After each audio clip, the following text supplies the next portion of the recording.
has always been kind of odd because they exhibit weird characteristics. They move around. There seems to be some kind of radio interference at times with their locations. Yet when they are removed, they're just normal terrestrial pieces of metal. There was one that had actually ended up being part of a meteorite, which that one was unique. But all the other ones, just very normal terrestrial ingredients, which to me makes it even more suspect.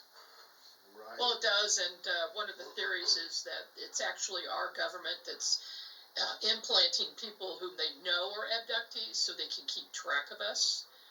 That's one of the theories. However, there is one case I worked where the person managed to get the implant out by herself.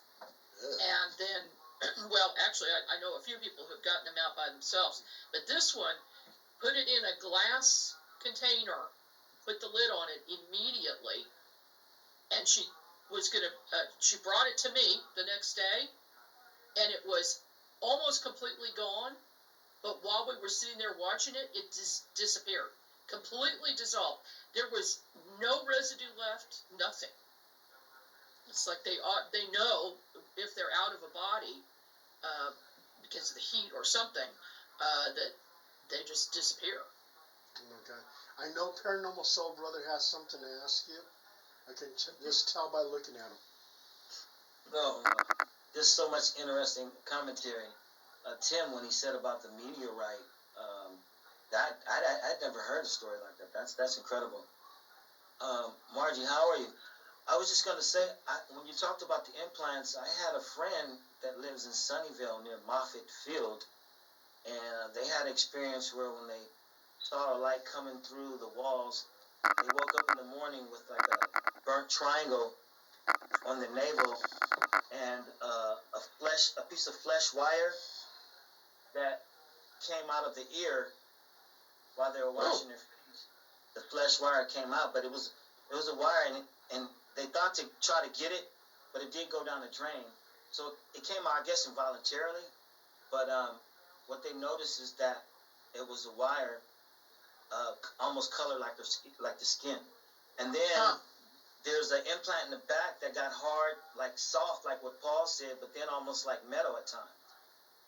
And she wanted to scream when the light came through the wall. She said, but she couldn't. Only thing she could really move was like her eyes just a little bit.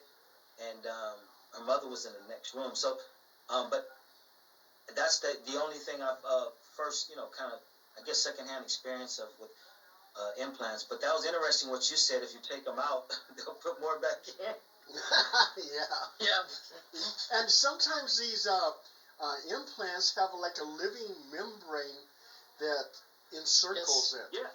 Yeah, which is That's really what weird. the wire sounded like. It sounded like her skin was just the flesh. It was covered with that. But like for something like that to come out your ear, and I mean you know your body, so it's that would be freaky. Yeah.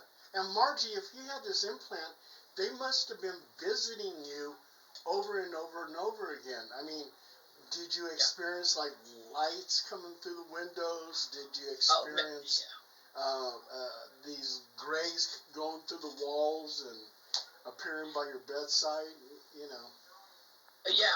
My entire life, things like that happened. When I was 15, it's the first time I recall seeing lights, and I also recall being very young and hearing drums, like Indian war drums, that nobody else could hear.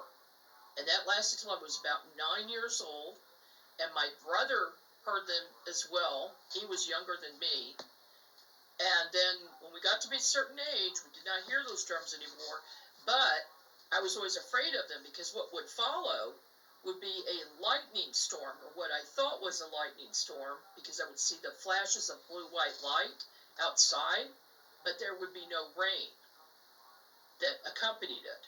And occasionally some thunder or something that sounded like thunder or rumble.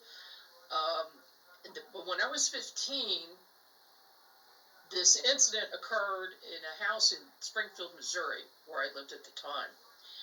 And I had an argument with my mother, went up to my bedroom, I was sitting on my bed in the dark, and all of a sudden, through the window with the closed shade was this blue-white blind